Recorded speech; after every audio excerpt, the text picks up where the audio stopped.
Hello, all you subjects of the internet out there. This is the Aromantic Shipper back again with yet another video. Another Game of Thrones, A Song of Ice and Fire video. Yes, I've only attached myself to this fandom in the past year or so, but I'm quick to get obsessed over something. And in that time, I've managed to watch all of the television series and read all of the books, including A World of Ice and Fire. And in this video, I'm going to be talking about the one, the only, the Mother of Dragons and 100 other damn titles, Daenerys Targaryen. I know this fan art is not really that accurate, but I don't care because it looks badass as hell. So Daenerys Targaryen is certainly a very controversial character, to say the least. Unsurprising considering her depiction in the show Game of Thrones, but even amongst book fans, there are still a lot of people who just hate Daenerys Targaryen. You know, the word Mary Sue gets thrown around a lot. People say she's an idiot, she's an entitled brat, she's completely unlikable. And I just have to say, while those people are certainly entitled to their own opinion, they're wrong, because Daenerys Targaryen, in the books anyway, is a fantastic character, and possibly my favorite character, outside of perhaps Tyrion Lannister. I think her journey throughout the story is easily one of the most compelling and inspiring, which is why how she was treated in the Game of Thrones television show is so disappointing. And it's not just Season 8, mind you, though we will certainly get to that. While I was watching the TV series, I definitely did like Daenerys as a character, but it was only when I went back and read the books that I realized just how badly David Benioff and Dan Weiss, otherwise known as Dumb and Dumber, handled her character throughout the show and how they completely misunderstood her character arc that George R. R. Martin had created. I am currently working on a series of rewrite videos for the entire Game of Thrones TV series, much like I did with my Walking Dead rewrite series, and I actually have part 1 out by now, but before I really get into the meat of that, I wanted to hone in on this topic in particular, as I was inspired to do so by one of the most brain-dead YouTube videos on the platform by a YouTuber called Yezen IRL, where he attempts to defend Daenerys' decision to burn down all of King's Landing in Season 8 as a perfectly in-character thing for her to do. When you add all of this up and look at the detachment Dany develops towards violence, you see the ingredients are all there for her tragic fall. The escalation of scale doesn't make the action out of character, but the explosive release of all the repressed, violent impulses which Dany has been established to possess. If it feels like a betrayal, it's because it's supposed to. Because Dany's betraying her ideals, her better self, and those who believed in her. But you know, that's a great character. And that is character development. Daenerys wins.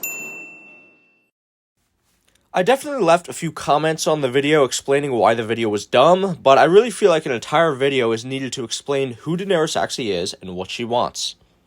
There is a video on YouTube titled The Real Tyrion Lannister by a much better Game of Thrones YouTuber than Yezen IRL, link in the description by the way, along with Yezen IRL's video and a few other sources I used for the script, that goes into just how whitewashed Tyrion's character was in the TV show and how the writers went out of their way to make Tyrion look like way more of a good guy than he is supposed to be, especially in the later seasons.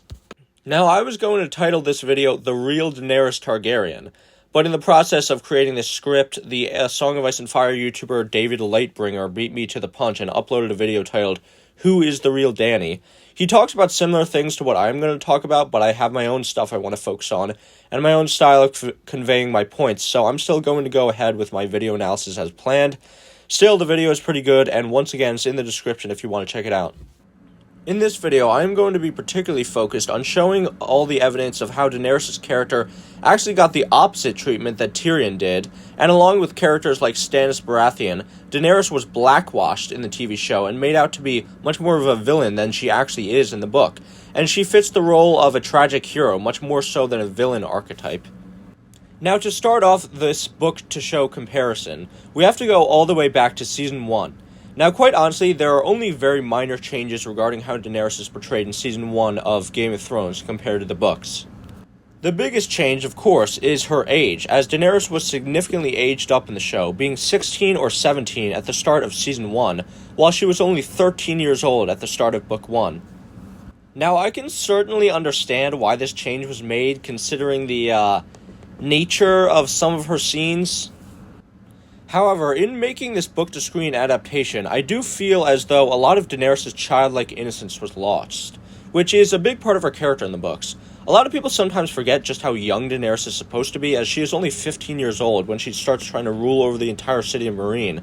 and I think her age and inexperience definitely give her some leeway on some of the naivete her character displays in terms of how the world works and the mistakes she makes. However, in addition to her age change, one other change Season 1 made that certainly caused some controversy is her wedding night to Khal Drogo, where Drogo rapes her. This does not happen in the books, and Drogo asks for Daenerys' consent first before he has sex with her. In general, Khal Drogo is presented as a kinder man in the books, which means it makes more sense why Daenerys would end up falling in love with him, but in the show, she falls in love with a man who rapes her. Just, ew. I am not saying Daenerys' relationship with Drogo wasn't fucked up in the books. There is definitely a lot of Stockholm Syndrome going on there too, and even though Drogo asked for Daenerys' consent, her brother threatened to beat her to a pulp if she didn't please him, and she is a literal child in the books, so did Drogo really have consent?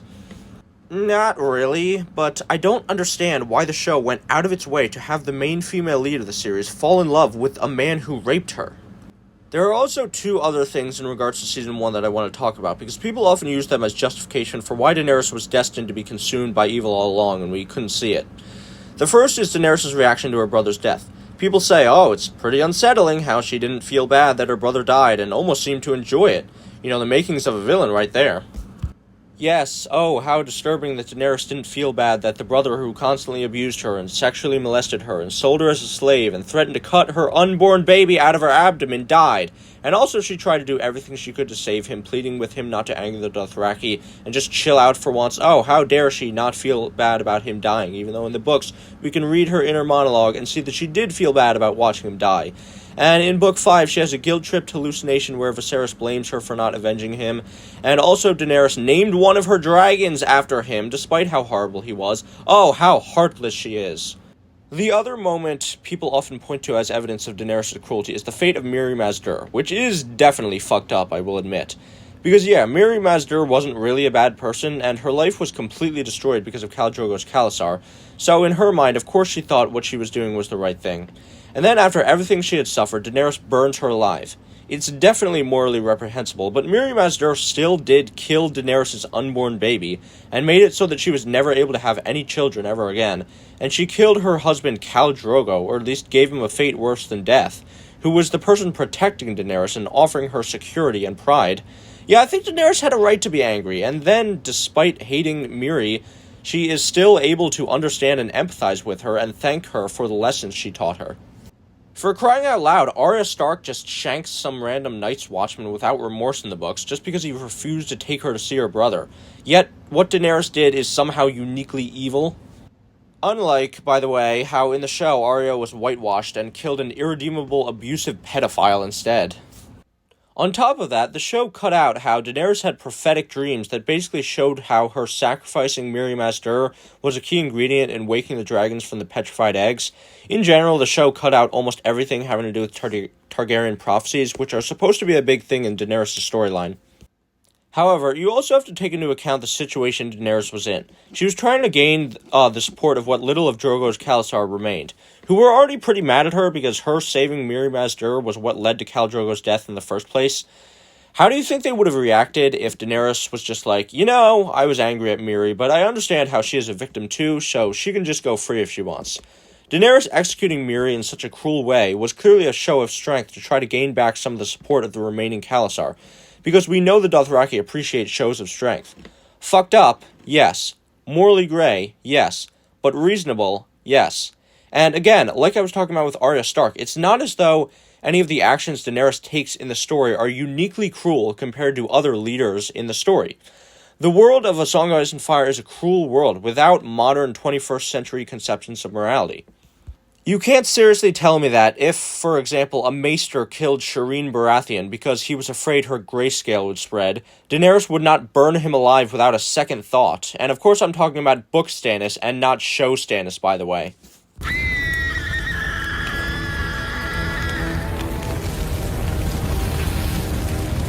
Aha, Melisandre, you were burning my daughter! But anyway, let's move on to Season 2, which is where a ton of changes from the source material get made in Daenerys' story arc, mostly for the worst. Now, it's not as if Daenerys' storyline in the second book was particularly interesting. In fact, it's honestly one of the worst segments of the book series, in my opinion. So I understand if the showrunners wanted to make some changes, but in the process they made Daenerys' character in Season 2 a completely different person compared to her book counterpart. Daenerys is easily at her most frustrating in Season 2 of the show, outside of Season 8 of course. So let's just take a moment to review all the annoying, insufferable changes made to Daenerys' character in Season 2 for a moment. So, when she first comes to Qarth, the people there ask to see her dragons, and say if she doesn't show them, they will refuse her entry into the city. Daenerys refuses and acts like a complete brat, telling them that she will burn their city to the ground one day if they don't let her in, even though her people that she is supposed to care about were dying like flies in the Red Waste, and all she has to do to grant them entrance into the city is to just give the Qartheen a peek at her dragons, but she still refuses and has to be saved by Zoan Daxos. This never happens in the books. Daenerys is perfectly willing to show the Qartheen her dragons and is invited into the city without issue. Then, when she gets into the city in the show, all she does is cry and scream to the Qartheen, demanding that they sponsor her conquest of Westeros, and telling them that she will take what is hers with fire and blood. She acts completely above the Qartheen people, like a pampered, spoiled child. This entitled attitude of demanding people give her what she wants because of her royal bloodline is also present to a lesser degree in future seasons as well, and it's one of the reasons a lot of fans who have never read the books hate her so much. It's honestly amazing how Daenerys in the books is younger than in the show, but consistently acts more mature. Daenerys is somewhat entitled in the books, which, she is sort of the rightful heir to the Iron Throne. I mean, basically every character in the series born of a noble bloodline is entitled. That's kind of the whole point. But Daenerys is not near as entitled in the books as she is in the show, and doesn't just ask people to give her stuff for nothing. In the books, Daenerys humbles herself, becoming a beggar's queen in Qarth, asking for donations from the Qartheen people in return for the chance to see her dragons. She then uses this money to try to pay for ships for passage back to Westeros, rather than just demanding the pureborn give her ships for absolutely nothing in the show. She doesn't throw a hissy fit in the books when she doesn't get what she wants, when a ship from Westeros arrives in Qarth bringing her news of King Robert's death, but says they won't be leaving for Westeros for another year. Daenerys responds, "I see. I wish you fair winds and good trading then. You have brought me a precious gift." In the books, Daenerys does not act like she is above the Qartheen people. She attempts to blend in with the culture and customs, taking on the traditional Qartheen garb, even though it's a bit revealing, shall we say. Sort of like in how Season 1 she blended into Dothraki culture, which was why she was ultimately so successful in gaining some authority there, unlike her brother. Hey, remember when Daenerys was, kind of smart in Season 1? Well, Dany kind of forgot about the Dothraki, essentially. In the show, the implication is that Daenerys blended into Dothraki culture so well because she is naturally impulsive and violent and likes yelling a lot like the Dothraki, but in the books, Daenerys is a lot less impulsive and treats other people and cultures with more respect, attempting to integrate herself in them for a smoother political situation, similar to her ancestor Aegon the Conqueror when he conquered Westeros. Not so in the show, however. For crying out loud, Daenerys acts more like her brother Viserion in Season 2 than how she herself acts in the books. Daenerys never once threatens to burn a city to the ground in A Clash of Kings like she does in Season 2. In fact, it's literally the exact opposite. Daenerys is concerned that she doesn't know anything about how to control her dragons as they keep growing, and is worried that they might cause unintended destruction in the future. Dany had no wish to reduce King's Landing to a blackened ruin full of unquieted ghosts. She had supped on enough tears. "I want to make my kingdom beautiful, to fill it with fat men and pretty maids and laughing children. I want my people to smile when they see me ride by, the way Viserys said they smiled for my father." Well, Dany kind of forgot about. And why don't we talk about the fate of Doreah for a second? In the show, Daenerys locks Doreah, arguably her closest friend, and possibly girlfriend. I don't know, do friends usually look at each other like this? Anyway, Dany locks her in a vault to slowly suffocate to death after catching her in bed with Xaro, even though she told her to try to seduce him, even without giving her a chance to explain herself. This never happens in the books, and Doreah actually dies back in the Red Waste from sickness and starvation. Daenerys is incredibly distraught over her death, doing everything to comfort her in her final moments, and refusing to allow her Khalasar to leave her behind. Book version, doing everything she can to save and comfort her friend. Show version, condemning her to a slow, torturous death. They are literally unrecognizable, completely different, and opposite characters comparing Season 2 and A Clash of Kings. It's so fucking insulting. But it's not just that the showrunners went out of their way to portray Daenerys as cruel, spiteful, entitled, and stupid in Season 2. The show also took away an important moment in the books where Daenerys shows her strength of character in the Red Waste when her people dying and she thinks to herself, "They are not strong, so I must be their strength. I must show no fear, no weakness, no doubt. However frightened in my heart, when they look upon my face, they must see only Drogo's queen." In the show, though, it's Jorah who tells her that she needs to be their strength. A small change, maybe, but one that really bothers me and gets at a larger problem, which is that Daenerys' character is completely bereft of agency this season. Later, her dragons get stolen, and she is forced to come into the House of the Undying to get them back, while in the book, she makes sure to keep her dragons always well guarded, and she chooses to go into the House of the Undying of her own accord. It's amazing how badly Daenerys' character was portrayed in Season 2 of the TV show, and it truly showcases just how bad David and Dan are in terms of writing when they deviate in any significant manner from the source material. A point that would be hammered in even harder when we got to the Dorne storyline in Season 5. You want a good girl, but you need a bad pussy. Kill me now! In Season 3, Daenerys definitely isn't as insufferable as in Season 2, mostly because the writers stuck closer to the book, and this is where her storyline really picks up.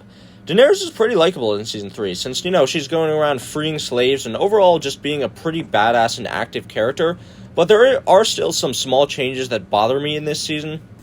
For one thing, Season 3 cut out some of the sneakier and manipulative aspects of Daenerys' plan to defeat Yunkai that involved her dealings with the sellsword companies, portraying her as less intelligent than she is in the books, which, to be fair, is a treatment pretty much every character got in the series.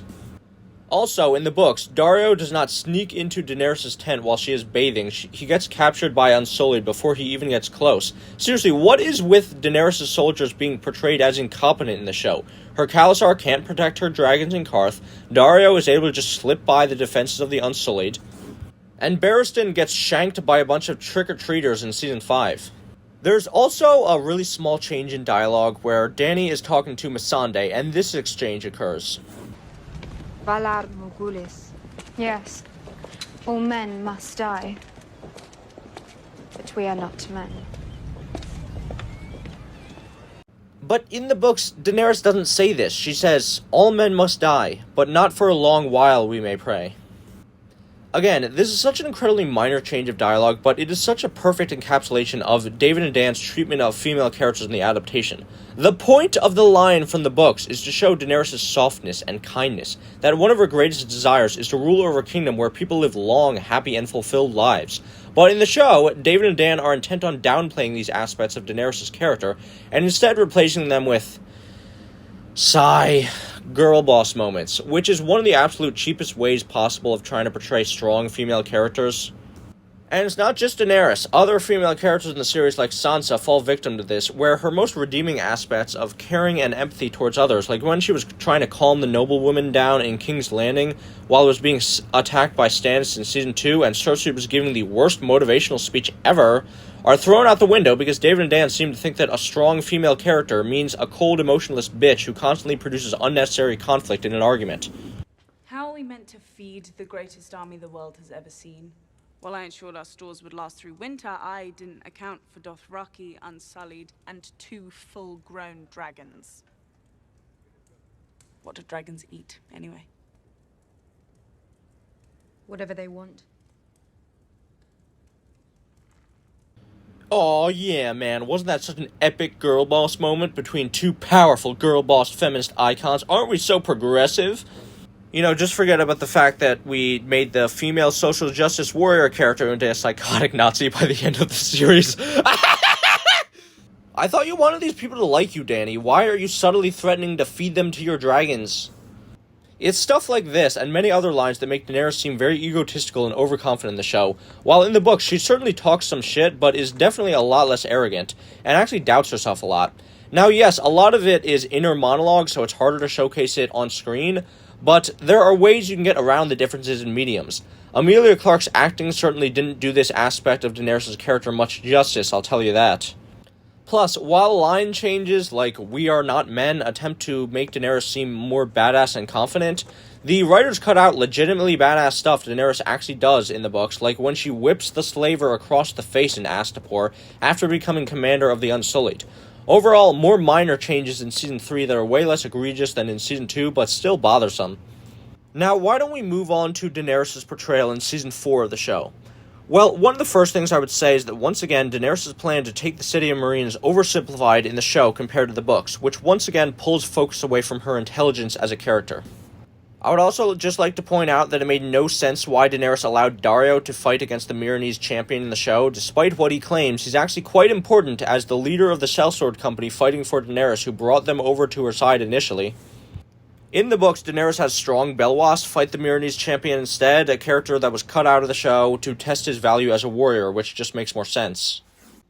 But then we get to a significant change from the books that is really a prime example of how the show blackwashed Daenerys to make her seem worse than she is.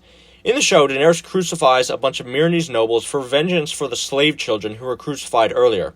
This happens in the books too, but the difference is that in the show, Hizdahr Zolorak comes up to her and tells her that she crucified his father, who spoke out against the crucifixion of slave children, and asked for the bodies to be taken down, implying that Daenerys just crucified a bunch of random nobility. None of this ever happens in the books. It's made clear that Daenerys only crucifies the slavers directly responsible for the deaths of the slave children. Hizdahr also doesn't have to ask her to take the bodies down. She decides to do that of her own accord, because she thinks it's inhumane even for the worst kinds of people. Another thing I have to talk about by this point is how the show made changes to Daenerys' disgraced knight Jorah as well. He gets whitewashed in the show and made to seem like he is generally a good guy who has just made some mistakes in the past, with a mostly harmless attraction to Daenerys. In the books, though, Jorah is a much more selfish and unlikable person, and his attraction to Daenerys is portrayed as more perverse. Obviously, she's a minor in the books, so that's bad enough on its own, but on top of that, Jorah basically sexually assaults her in the third book while they are on the boat to Astapor. Jorah also continued spying on Dany and reporting to Varys even while they were in Qarth. And I bring these things up because cutting them out makes Daenerys seem a lot more unreasonable and emotional when she banishes Jorah in Season 4, because, he just wants to help out and do right by her, whereas in the book, Daenerys is definitely justified in banishing Jorah, and he's kind of a creepy weirdo who feels entitled to her hand in marriage because he acts nicely to her. A lot of toxic masculinity going on there. Now we get to Daenerys' ruling of Meereen. Some of the stuff I will be talking about happens in Season 4 as well as Season 5, but all of it is based off the 5th book, A Dance with Dragons, so I will be talking about Daenerys' rule of the city as a whole, and how it drastically differs from the book to the show. Much like her time in Qarth, in the show, Daenerys does not make any attempt to blend into Meereenese culture, and once again acts like she is above everyone else. In the book, however, this is not the case, and Daenerys does make legitimate attempts to blend into their culture, doing things like becoming friendly with a Meereenese religious authority called the Green Grace, as well as wearing traditional Meereenese clothing.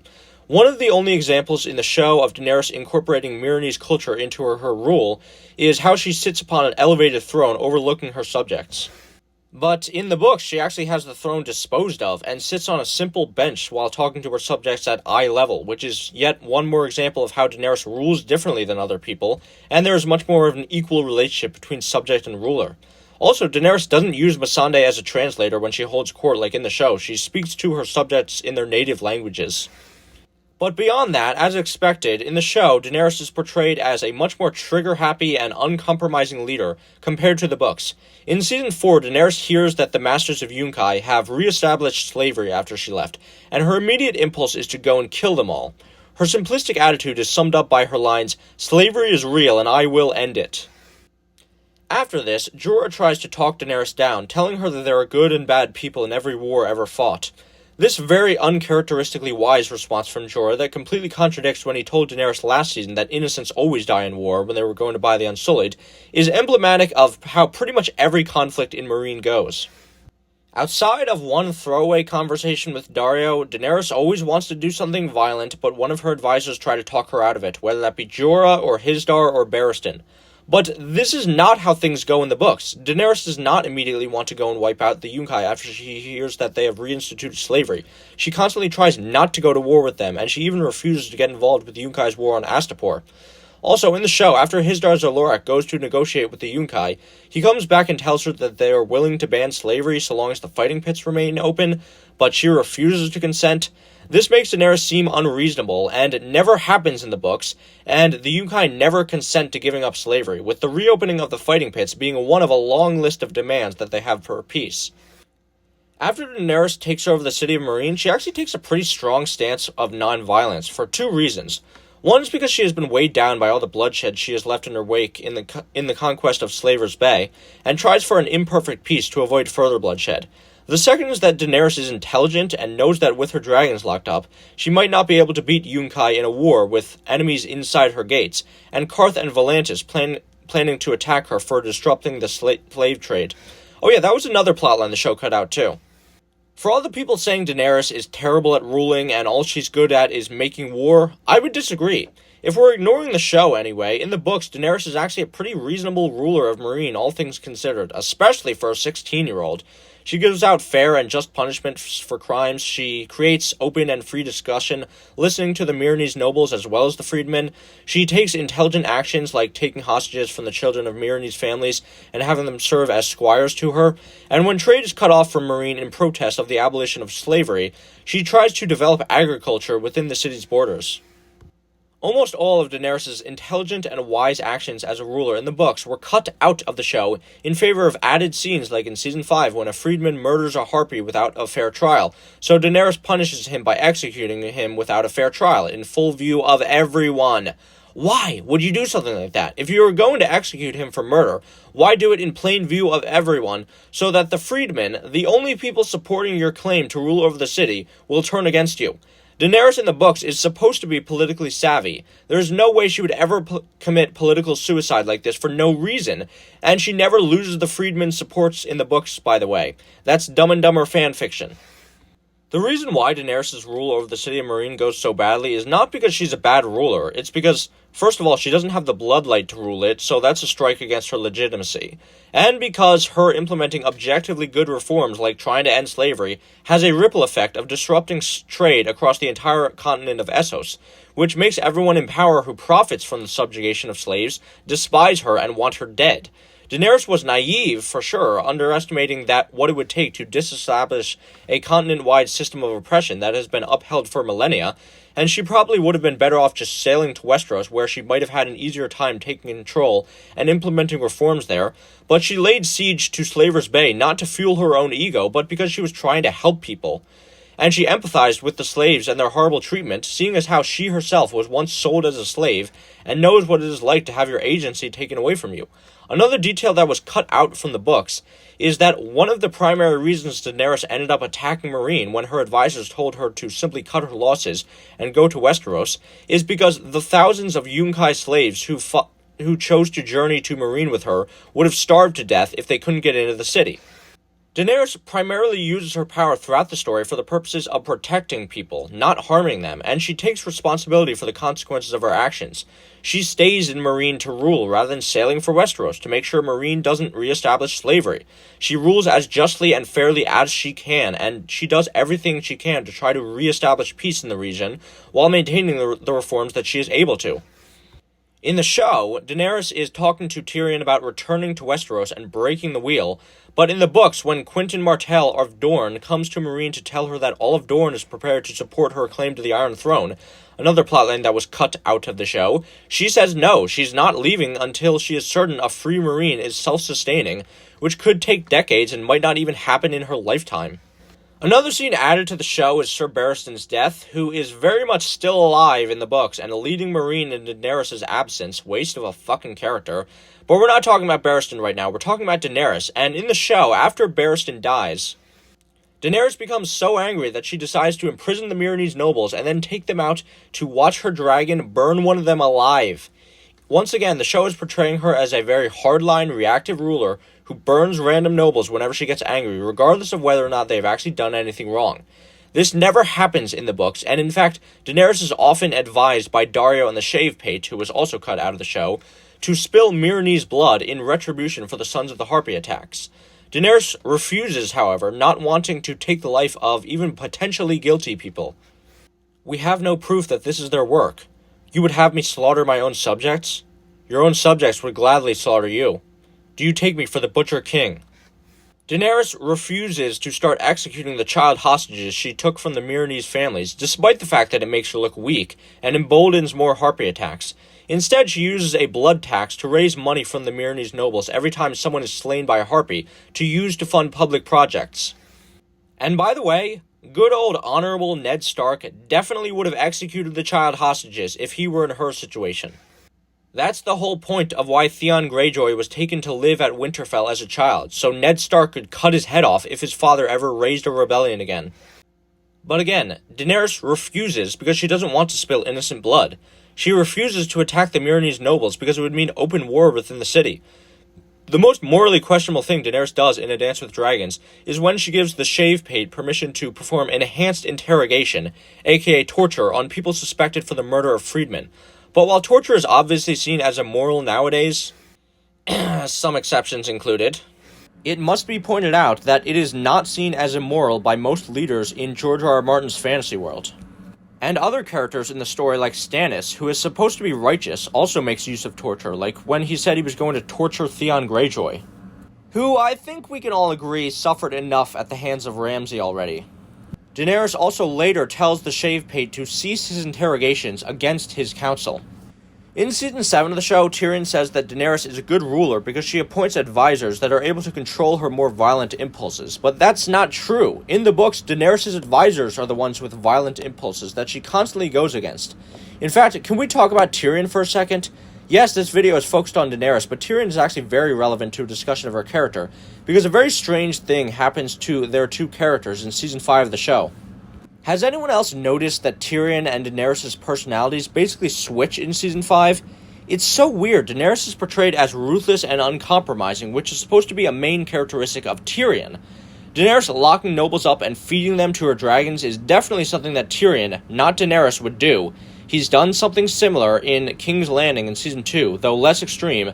However, in the books, Tyrion becomes more ruthless and more spiteful after he kills his father, not less. And I can definitely see him doing something like that at the point where he is in the books currently, if he ever gets in charge of Meereen. But in the show, they changed Tyrion's character to make him far less ruthless, having him take on some of Daenerys' characteristics of a peacemaker idealist. That's why there's this misconception in the Game of Thrones fandom that Tyrion is a much more reasonable leader in the story than Daenerys. Tyrion, on the other hand, is the very embodiment of Virtue as he leads Meereen while Daenerys is kidnapped. He negotiates with 3 cities to phase out, rather than outright abolish slavery, so that masked assassins will stop roaming the city. We do not support the Sons of the Happy. Fine, but you will cut it off all the same. Tyrion is not about letting his moral inclinations get in the way of creating a stable society. You're right. Slavery is a horror that should be ended at once. War is a horror that should be ended at once. I can't do both today. Does this treaty get immediately broken? Well, it sure does, but at least he showed the ability to adapt his strategies in the face of Fortuna. Daenerys, on the other hand, has exactly one strategy, and it's called yell a lot and burn stuff. Contrast also Dany's absolutism with Tyrion's pragmatism. She tried to abolish slavery by destroying everyone who disagreed with her, and seemingly gave no thought to how to set up a sustainable socio-economic system in Meereen that would benefit everyone. He sought to end it by striking a deal, setting up transition arrangements and getting involved in the detail of managing a city effectively. He needed her dynamism, but she also needed his tempering influence. But none of this is true. It's just more Dumb and Dumber fanfiction. In the show, it's Tyrion who makes peace with the Yunkai slavers, allowing them to continue slavery for the time being in return for the opening of trade within the city.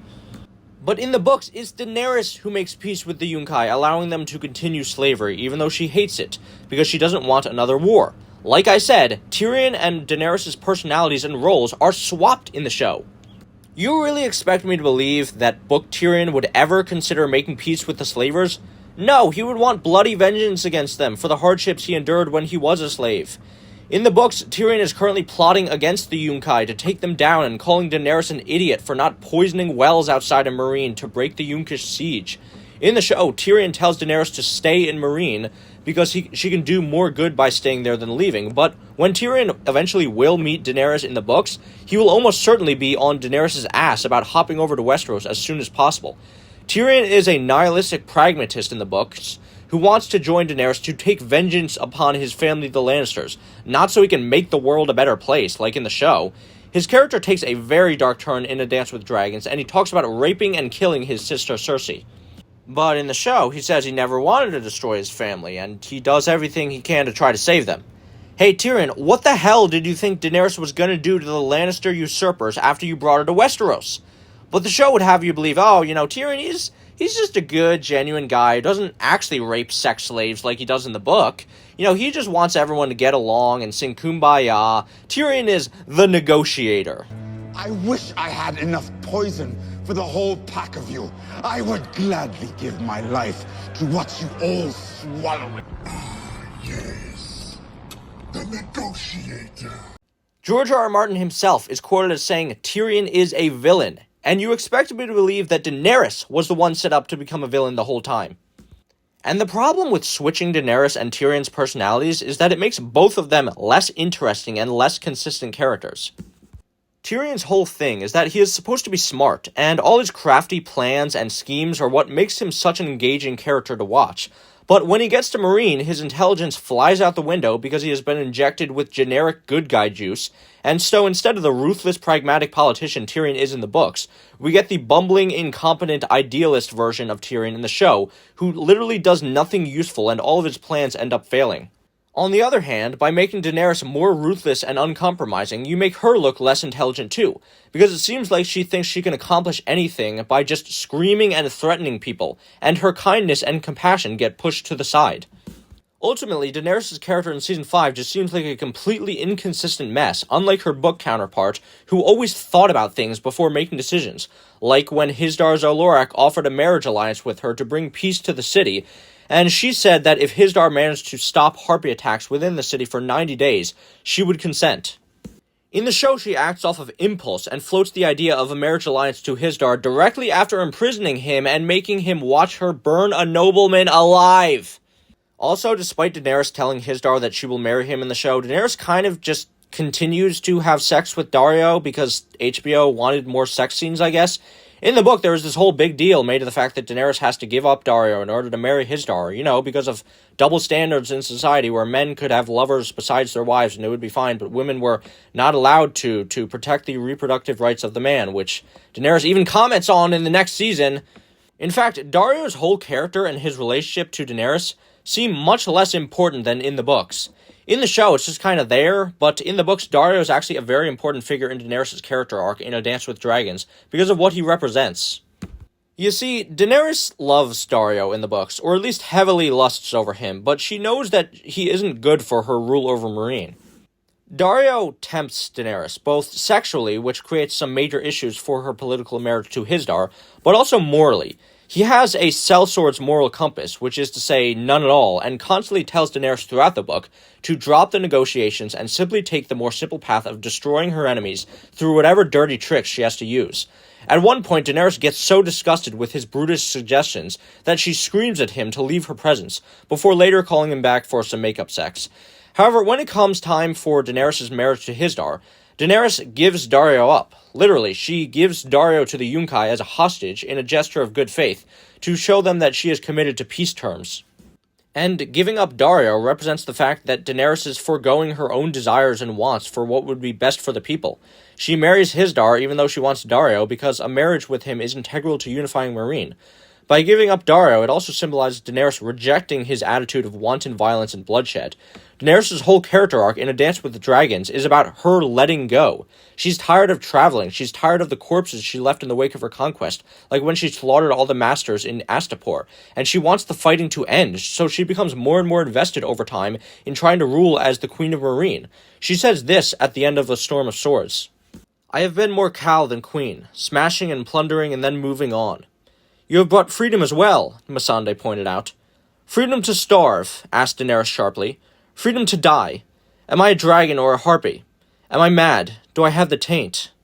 In the process, though, she ends up losing her identity in the 5th book. She ends up rejecting her desire for Daario, she locks up her own children, the dragons, because they are dangerous. She essentially puts off her goal of ruling Westeros indefinitely in favor of ruling Meereen, entirely because she cares about the innocent slaves she freed. The book never portrays this decision as explicitly right or wrong. The story showcases clear negative consequences of Daenerys' commitment to peace and negotiation.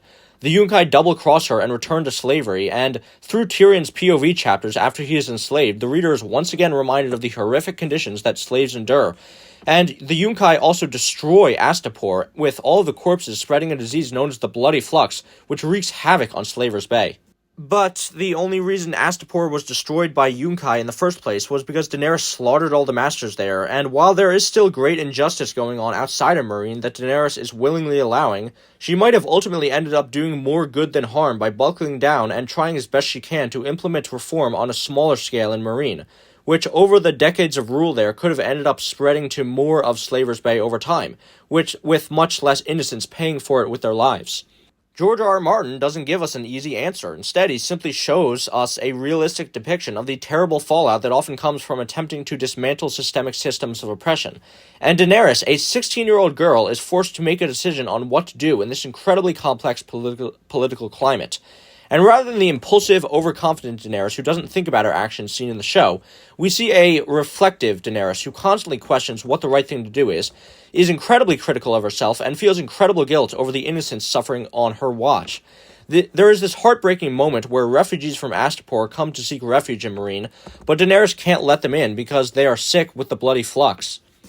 "I will not turn away from them," she said stubbornly. "A queen must know the sufferings of her people." "Mother, please. Mother, help my sister, she is sick. Give me food for my little ones, please. My old father, help him. Help her. Help me." "I have no more to give," Dany thought, despairing. The Astapori had no place to go. Thousands remained outside of Meereen's thick walls, men, women, and children, old men and little girls, and newborn babes. Many were sick, most were starved, and all were doomed to die. Sir Barristan watched with ill-conceived apprehension. "You should not linger here overlong, your grace. The Astapori are being fed, as you commanded. There's no more we can do for the poor wretches. We should repair back to the city." "Go if you wish, sir. I will not detain you. I will not detain any of you. I cannot heal them, but I can show them that their mother cares." This is the kind of person Daenerys is portrayed as in the books. Even when there was nothing she could do to help the Astapori refugees who were stricken with the plague, she still tried anyway. She walked among the sick and touched them to comfort them, risking her own health. She gave away food and water to them to ease their deaths. She had them bathed and their dead buried, when she could have simply left them alone. The truth about Daenerys is that she is arguably the most righteous and good-hearted character in the entire A Song of Ice and Fire series, and it is consistently showcased from the first book to the fifth that she will act against her own interest every time if it means protecting innocent people. That is her biggest drive as a character, not reclaiming the Iron Throne, and her consistent commitment to using her power for the purposes of protecting innocent people and trying to change systems of power to create a better life for people is what makes her such an inspiring character. Rather than a character like Cersei Lannister, who takes the trauma she has endured and uses it as justification to harm others, Daenerys has the exact opposite mindset and has the capacity for empathy towards others because she is able to relate to her own trauma to theirs. And somehow, what Dumb and Dumber took from this is genocidal tyrant. You know, she was just really in it for her own ego the whole time, and a more reasonable, kind-hearted person like Tyrion needed to hold her back. Remember in A Clash of Kings when a Riverlord comes to King's Landing and tells Tyrion that Lannister soldiers are burning fields, raping women, and killing innocent peasants, and Tyrion just responds, "I believe they call that war." What do you think Daenerys would have done if she realized innocents were being caught up in the crossfire of her war effort? Well, we don't have to speculate. We see in the first book and season that Khal Drogo's men are burning villages, raping women, and killing innocent villagers, and almost immediately Daenerys demands that they stop, even though the actions of Khal Drogo's Khalasar are beneficial to her. Drogo was planning to enslave the villagers and sell them to Astapor, and then use the money to pay for ships to take Daenerys' army to conquer Westeros, but she refused to profit off the exploitation of innocent people. Daenerys is not a villain in any sense of the word. She does not commit violent actions to fuel her own ego. She is a tragic hero, and the tragedy comes from the fact that George R. R. Martin's world is a cruel and unjust world that isn't easy to fix. And while Daenerys always has the best intentions in mind, her actions have unintended consequences that end up hurting people even though she only ever tries to help them. And through Daenerys' POV chapters, we see how the weight of her responsibilities keep weighing down on her and she isn't happy, but she still refuses to abandon her allies and children. going so far as to try to walk all the way back to Meereen through the Dothraki Sea at the end of the 5th book after being stranded by Drogon. As she says herself, a queen belongs not to herself, but to her people. Dumb and Dumber sees Daenerys as a Slytherin with some Hufflepuff tendencies, while in actuality she is a Hufflepuff with some Slytherin tendencies. They thought Dracarys was the best word to describe her, when in reality it was Misa. Overall, the 5th season of the Game of Thrones adaptation either dropped or at least heavily minimized all of this incredible storytelling from George R. R. Martin in the 5th book, simply telling the most bare-bones adaptation of the events of Dance possible. And the climax of Daenerys' story in Season 5 is probably the most telling of how Dumb and Dumber completely misunderstood Daenerys' whole arc in the 5th book. In the show, Daenerys attends the fighting pits, and then out of nowhere, a bajillion Sons of the Harpies show up, kill her husband, and try to kill her. Drogon then shows up to save her ass, and she flies off with him. In A Dance with Dragons, though, that's not how things play out. Daenerys makes compromise after compromise with the slavers and Meereenese nobles throughout the book in order to create peace in Slaver's Bay, and in the end she succeeds, but it doesn't feel like a victory to her. The Sons of the Harpies stop attacking, and the Yunkai make a peace deal with her, but only if they are able to continue practicing slavery. Daenerys has locked up her dragons, sees no way of returning to Westeros, is in an unloving marriage with a man who she suspects is connected to violent terrorists, and is watching people brutally slaughter each other for sport in the fighting pits, with Yunkai slavers she would rather burn than break bread with. Daenerys is questioning who she even is by this point, but then she gets a reminder. Daenerys' 3rd dragon, Drogon, flies in from the sky into the fighting pits and starts eating the flesh of the pit fighters. The Sons of the Harpy do not arrive out of nowhere, as they have stopped attacking due to Daenerys' successful efforts toward peace in the city, and her new husband Hizdahr commands the dangerous beast to be killed. Now Daenerys has a choice. Drogon is a dangerous beast who she is almost certain has burned an innocent child before, so maybe letting him be killed is for the best. He could endanger the lives of everyone in the fighting pits.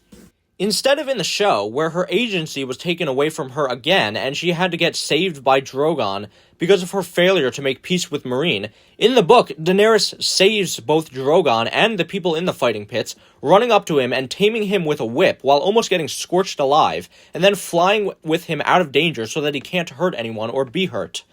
This chapter was tense as fuck to read, but what makes it so great is that this is the point where Daenerys decides that she's not willing to let her children die, and she is still the mother of dragons, even after doing everything that she could to become the Queen of Meereen. Does the scene in the show look absolutely awesome? Yeah, but it misses the entire point of what the scene in the books was originally about, because of course, according to showrunner David Benioff, themes are for 8th grade book reports. Making cool set pieces is all that really matters in the end, right? How the fuck did these guys win an Emmy? At the end of A Dance with Dragons, Daenerys comes face-to-face with Cal Pono, and unlike in the show, where she was deprived of agency once again and captured by him, Daenerys is staring him down with Drogon, probably about to get into a serious altercation.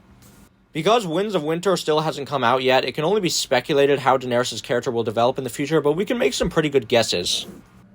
As I said before, Daenerys has reclaimed her title as the Mother of Dragons when she saved Drogo and flew off on him in the fighting pits, which means she is reconnecting with her Targaryen heritage, and the Targaryen words are fire and blood.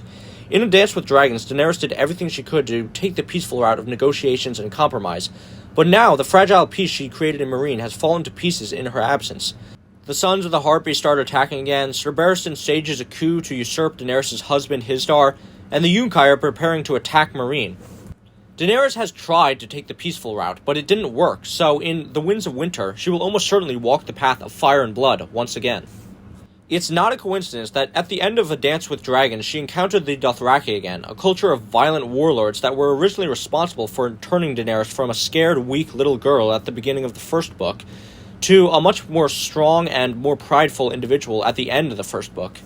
Drogon refuses to take Daenerys back to Meereen in her final POV chapter in Dance, which means that much like in the show, Daenerys will probably obtain a Dothraki Khalasar and become the stallion who mounts the world, though things will play out a little differently since being immune to fire is not an ability Targaryens usually have, and only after she has a massive army will she return to Meereen. Well, I hear you saying, how is that any different than what happened in the show? Well, the events are similar, but the difference is that unlike in the book, Daenerys doesn't have a character arc in the show. In the book, Daenerys will likely gain strength by rejecting her previous philosophy of nonviolence and not sacrificing a single innocent life, replacing it with a more brutal, utilitarian philosophy where violent means that cause a lot of collateral damage are worth it in her eyes to protect the freedom of the former slaves. She will kill cows, execute slave masters, and wreak havoc on the battlefield, still using her power for the purposes of protecting and saving people, but now under the impression that violence is a better way to solve problems than negotiations. Less Jaehaerys the Consular, more Aegon the Conqueror, who, by the way, roasted thousands of people alive in his conquest of Westeros, and people never called him mad. In the show, though, Daenerys goes from a ruthless, impulsive, violent leader who will stop at nothing to end slavery in Season 5, to a ruthless, impulsive, violent leader who will stop at nothing to end slavery in Season 6, only now she just has a larger army. That's not a compelling character arc. It's not even as if Daenerys' defeat of the Yunkai in the penultimate episode of Season 6 is particularly brutal or anything. At Tyrion's request, Daenerys doesn't do anything like slaughtering every single Yunkai master. She just has some of them killed to send a message. And then, after the battle is over, it's treated as this great righteous victory, when, if Daenerys was going to become a villain in the end, wouldn't it have made more sense to portray her victory over the Yunkai as incredibly brutal, leaving a trail of horrible destruction in her wake? It's just yet another example of Dumb and Dumber having no earthly idea what the fuck they're doing. Anyway, post-Season 6, Game of Thrones completely stops having anything to do with its source material, so I really can't make any more comparisons to the book. But I will briefly go through Daenerys' storyline in Seasons 7 and 8 before we get to the infamous Bells moment. Okay, so after Jorah gives Daenerys the Iron Fleet in Season 6, she finally sails to Westeros, and the show never makes clear what policies or appointments Daenerys made in Meereen to make sure the city doesn't collapse into chaos after she leaves. Instead, there's just one throwaway line from Tyrion about how he gave instructions for the leaders of the city to follow after they left. Daenerys also takes all of the loyal, unsullied former slaves that were protecting the city beforehand with her so she can conquer Westeros, and leaves the treacherous Second Son Sellsword Company to guard the city instead. She appoints Tyrion Hand of the King, even though all his schemes completely failed and he didn't even do anything to protect the city when it was under siege like he did in the Battle of Blackwater. The whole plotline of Daenerys not being able to control her dragons is just completely dropped, and I guess they just don't burn innocent children anymore. Daenerys also never once considers how bringing an army of brutal Dothraki savages might possibly have negative consequences for the continent of Westeros, despite the fact that she had already become aware of how brutal Dothraki warfare was in Season 1. Well, Dany kind of forgot about... The slave city of Volantis is also never referenced, which is strange since that city was profiting off the slave trade a lot and was probably pretty pissed off that Daenerys messed with it. Kind of seems like there should have been some potential conflict there, but hey, we gotta rush this story through as fast as possible so we can move on to our Star Wars trilogy.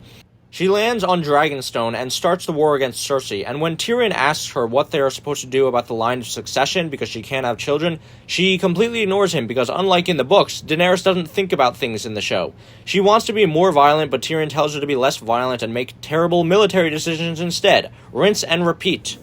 She burns valuable highborn hostages who surrendered to her alive. She starts an incredibly unbelievable romance with Jon Snow that has no chemistry. And then she decides to fly north to save him when she gets a letter from a raven that somehow flew for like thousands of miles from beyond the wall down to Dragonstone. That whole episode was so fucking stupid. Anyway, her dragon Viserion is killed by the Night King, and she is mildly upset about it for like 5 minutes until she gets distracted by Jon Snow's abs. And then aunt and cousin start getting it on together. Oh yeah. Then Daenerys brings her army to Winterfell to save them from the White Walkers, and Sansa argues with her for a bit about how they're supposed to feed her army in the wintertime, before that is never brought up again. The Battle of Winterfell plays out, and Arya Ex Machina saves the day in the end, but Daenerys still wants to become queen, so she plans to attack King's Landing. And then Euron Greyjoy surprise attacks her and shoots her dragon Rhaegal out of the air, because I guess Daenerys just kind of forgot about the Iron Fleet, the naval force that continually screwed her over throughout the entire war against Westeros, and Varys warned her to watch out for minutes earlier in the episode? And the Golden Company has arrived in King's Landing, courtesy of the Greyjoy fleet. The balance has grown distressingly even. Well, Dany kind of forgot about the Iron Fleet and Euron's forces.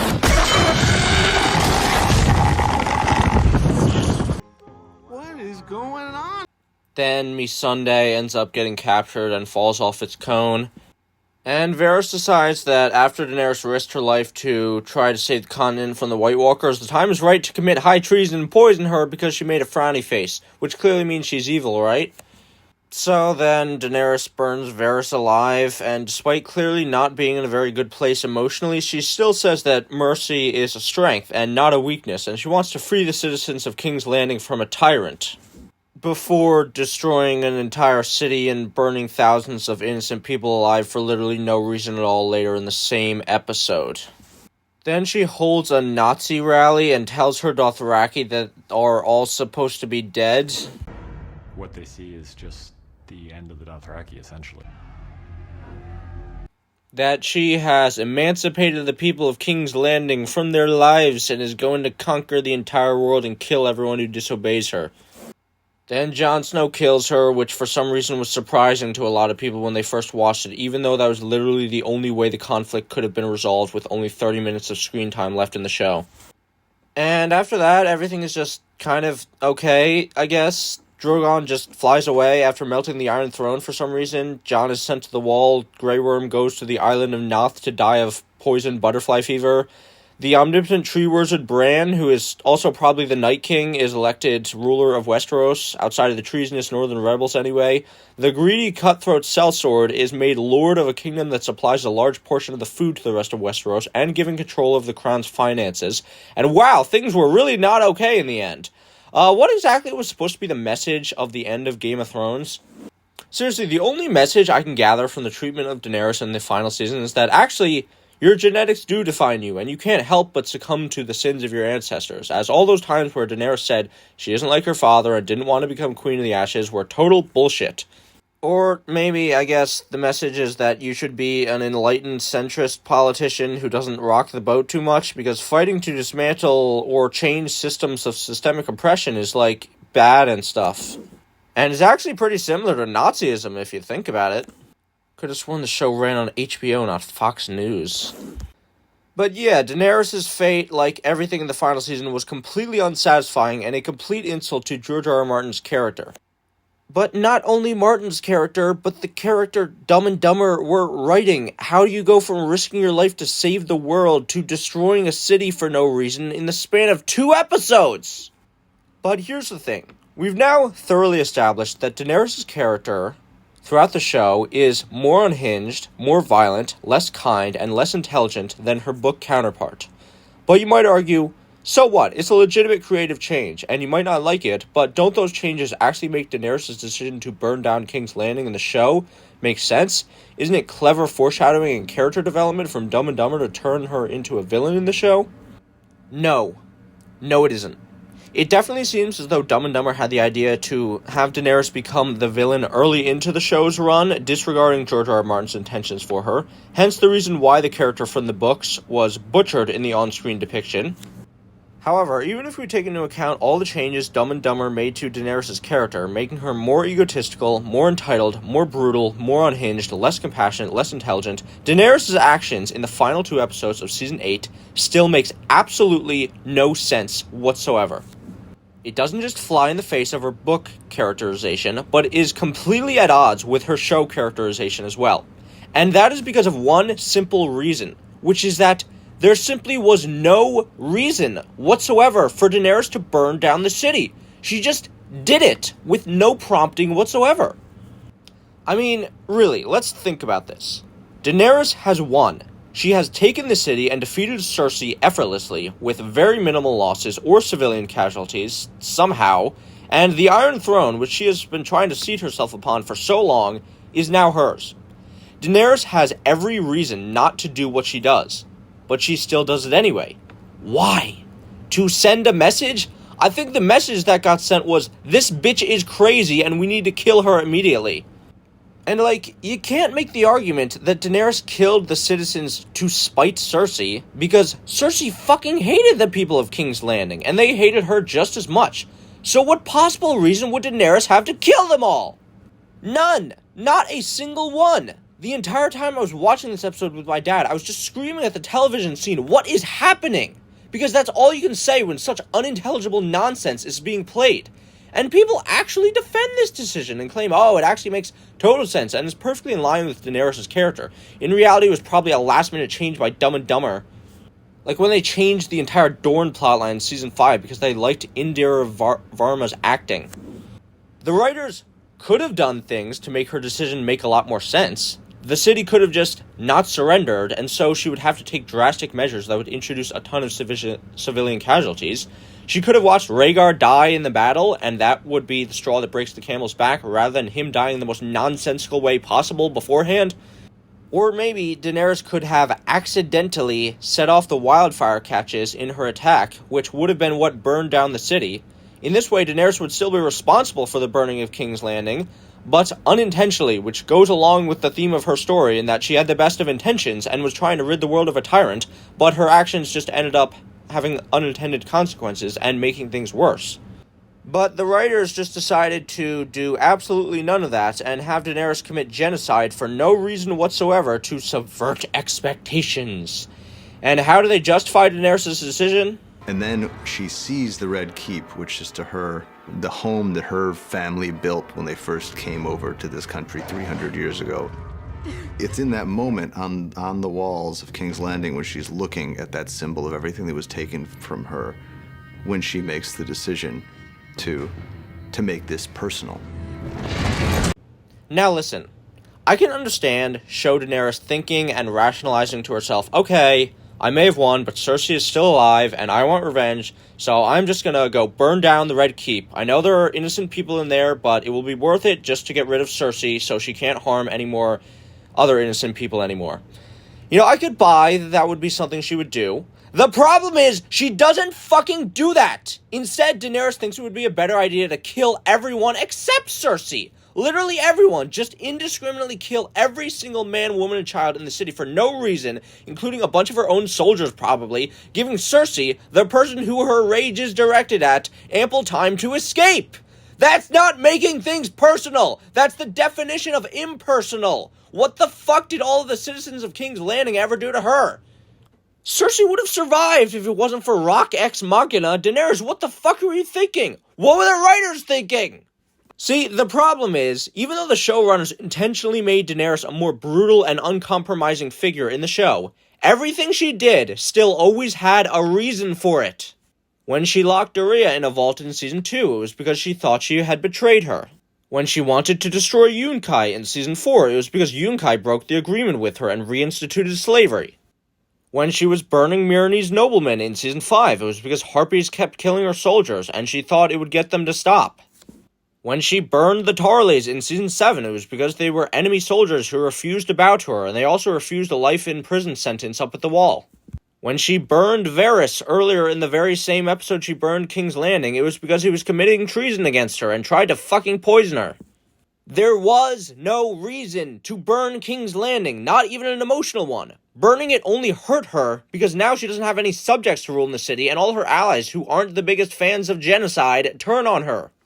The only conclusion one can come to is that Daenerys just went crazy. That's the only possible explanation. Her Targaryen incest genes just activated all of a sudden, and she went mad. And that's bullshit! And don't start lecturing me about how it's actually totally realistic for Daenerys to go mad because of the degenerative effects of inbreeding on the mind.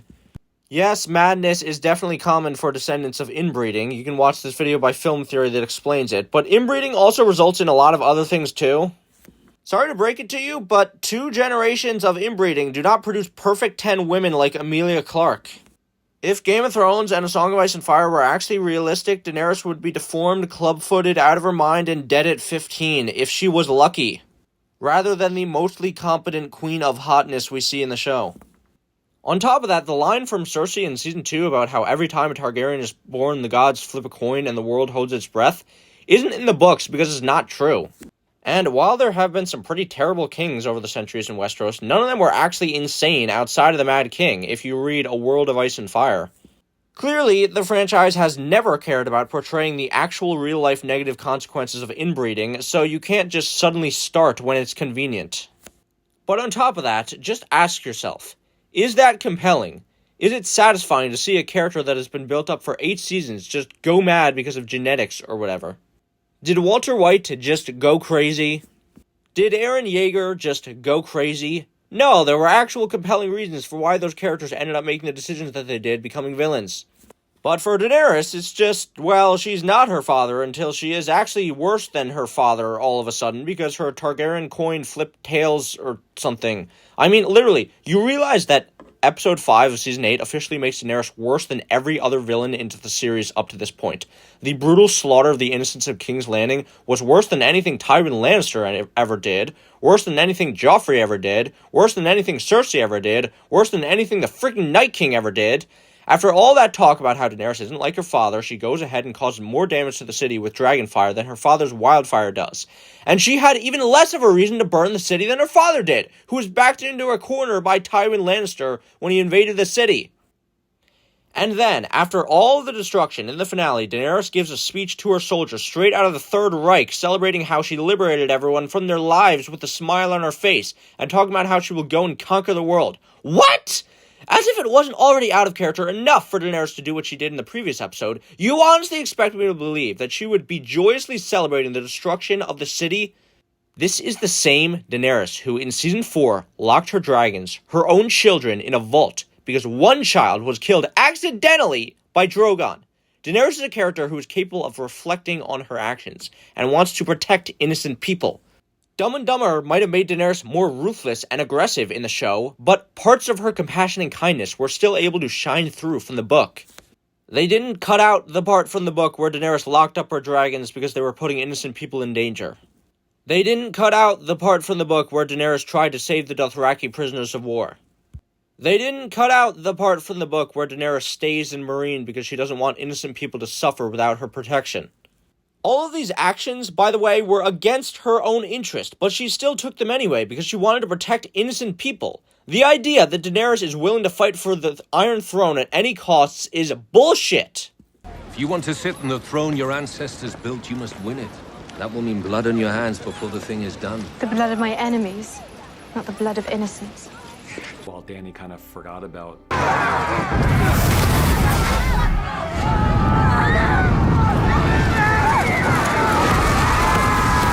Bro, literally in the exact same season as Daenerys commits mass genocide, she risks her own life and her entire army to travel north to prevent a mass genocide! If 1 million people died by her hand, she would have felt unbelievable guilt and sadness, not held a fucking Nazi rally afterwards. The reason the writers made her as cartoonishly evil as possible is just so that no one would get mad at our boy Jon Snow when he had to put her down like Old Yeller.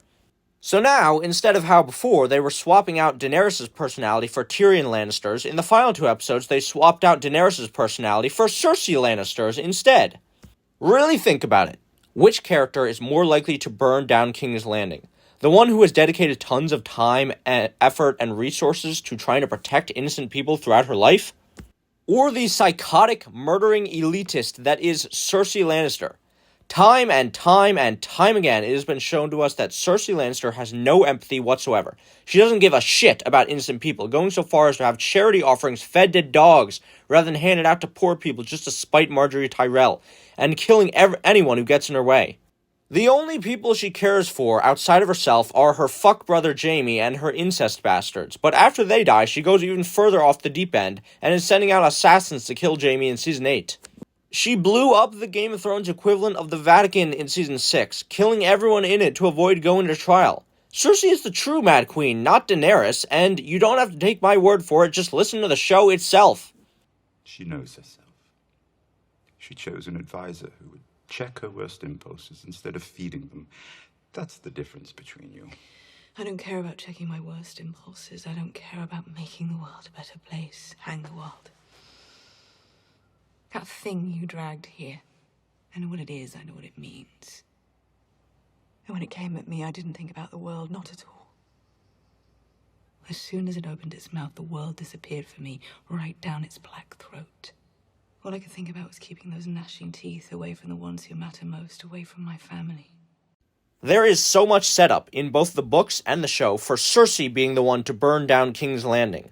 She absolutely despises the citizens, as she was completely humiliated by them in her walk of shame, so she has every reason to want to kill them all. And she keeps getting associated with wildfire, which the Mad King was obsessed with. In the second book and season, we learn she has been having the alchemists in King's Landing make a bunch of wildfire, which Tyrion comments could destroy the entire city if lit up. In Book 4, she burns the Tower of the Hand with wildfire, and Jaime comments that she has a look of ecstasy on her face. Jaime also comments on how Cersei is acting similar to how the Mad King often acted. Then, in Season 6 of the show, Cersei uses wildfire to destroy the Sept of Baelor, having a look of ecstasy on her face. It is not at all a stretch to think that Cersei would not do the same thing if Daenerys backed her into a corner, but on a larger scale and burned down the city rather than letting Daenerys rule it. Cersei has always had the mentality of wanting to take everyone down with her out of spite. But no, having Cersei become the Mad Queen and burning down the city only for Jaime to then kill her like he killed the Mad King, bringing his character arc full circle and fulfilling the Valonqar prophecy just would have made too much sense and would have been too well built up. Instead, we gotta subvert expectations, and we have to have the much more reasonable and empathetic queen go crazy and burn down the entire city full of innocent people for literally no reason, make Cersei look dumb as fuck with literally no plan whatsoever, and give Cersei a moment of empathy in her death scene where she is gently held by Jaime and then crushed by falling rocks.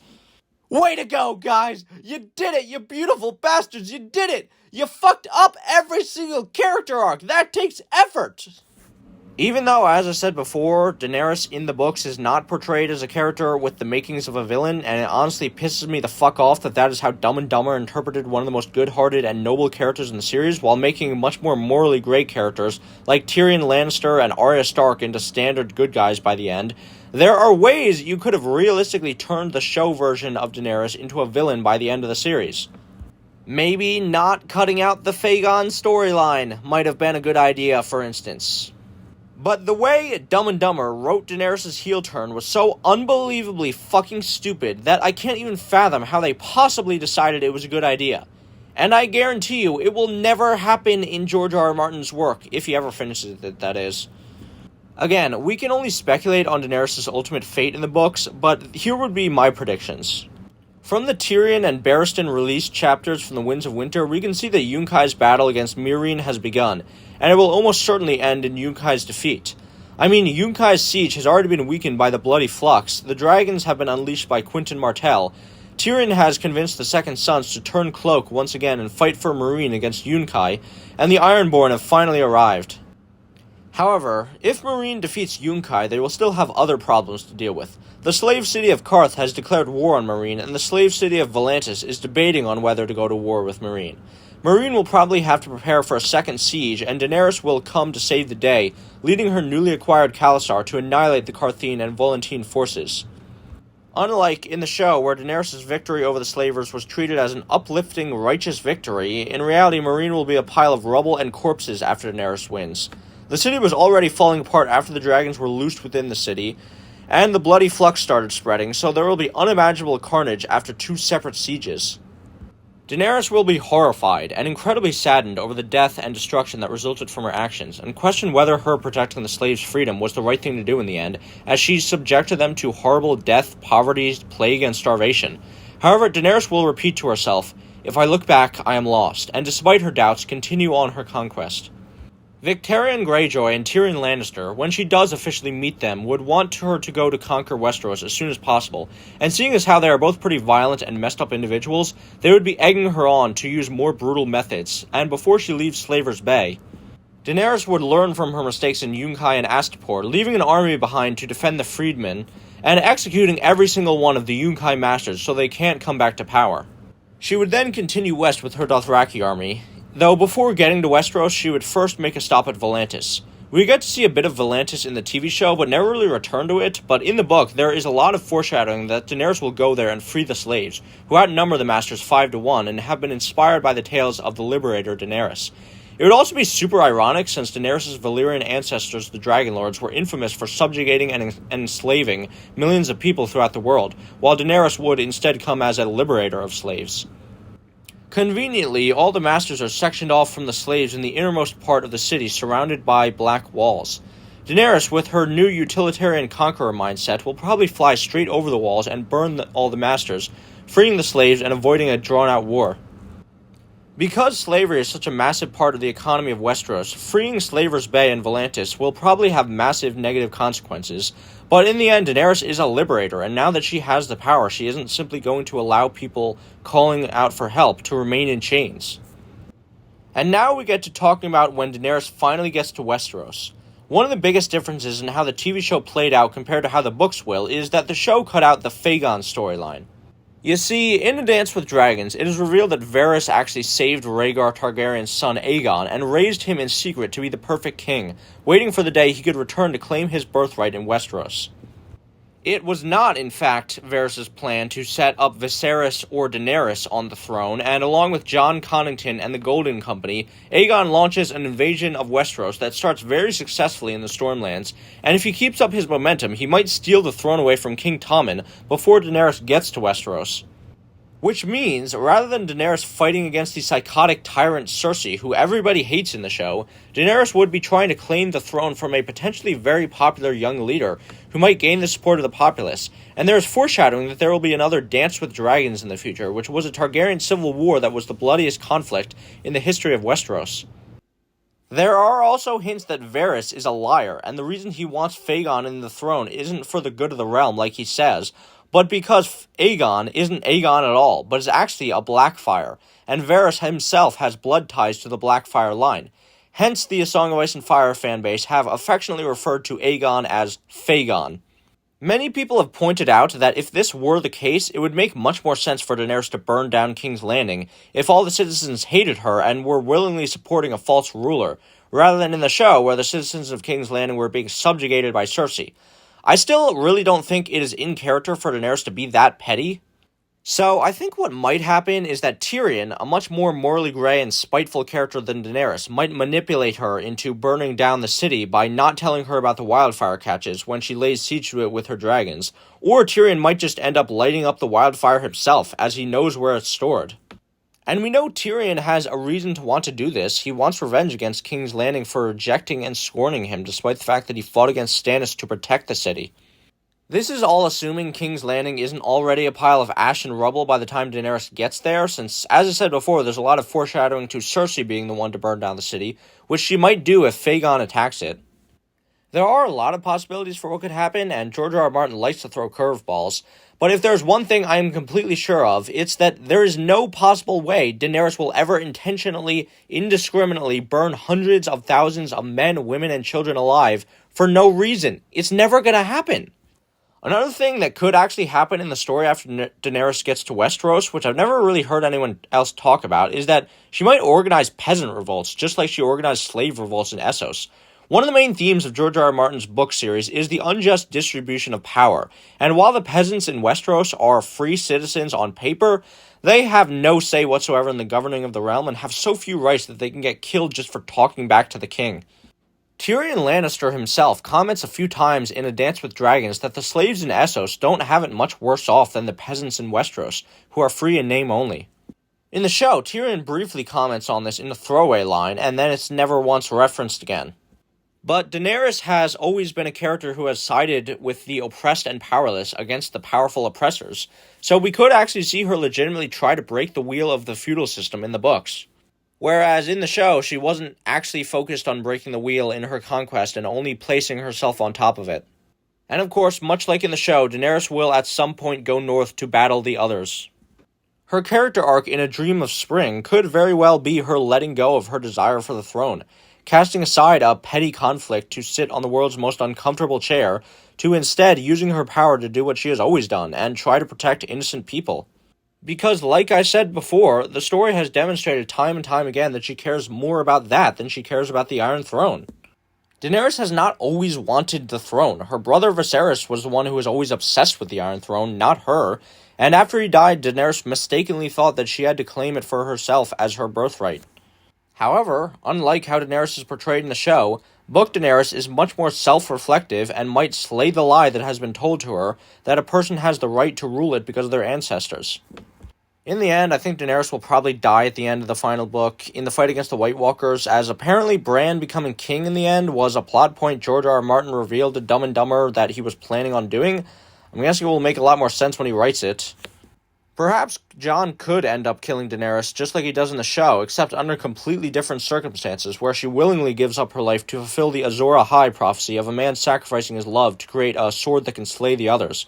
A bit cliche, and I don't know if Daenerys' most important contribution to the war against the others being her just dying so Jon could defeat them would go over well with her fans, but hey, anything would be better than what we got, honestly. Even if Daenerys doesn't die, though, her story would still be an incredibly tragic one. In the books, Daenerys constantly thinks back to the House with the Red Door, which was where she was living in Braavos as a little girl. It's symbolic of the childhood she never had, because after she had to leave the house, she was constantly on the run from assassins, was often poor and had to live off the charity of strangers, had to deal with an abusive brother who beat her and molested her, and was sold as a slave to a strange culture where she couldn't even speak the language, lost her husband and her child, and constantly had to see the people she vowed to protect dying all around her, all while she was still a young teenager who just wanted to obsess over hot guys and ride horses. And yet, through it all, she never lost her will, and she never stopped caring about innocent people.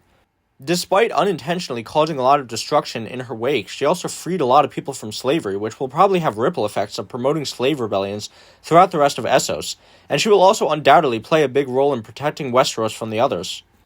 And yet, despite her living for the sake of others, she will probably never accomplish her goal of ruling Westeros, and she also can't achieve what she actually wants deep down, which is a normal childhood where she is allowed to be happy without people constantly trying to kill her. Daenerys isn't a perfect character by any means, and does make mistakes, but through it all she has a genuine desire to do good and help people, which is what I love about her so much in the books. And even though that aspect of her personality was toned down, is what I loved about her in the show, too. Before Dumb and Dumber wrote the most insultingly lazy, nihilistic ending to her character possible. And that is how Daenerys Targaryen was completely butchered in Game of Thrones. To all my fellow Daenerys stans out there, I hope you enjoyed, and to all you Daenerys haters out there, I hope I was able to change your minds. This has been the Aromantic Shipper. Please be sure to like, share, comment, and subscribe, and as always remember, just because you can't feel love doesn't mean you shouldn't want other people to. Bye!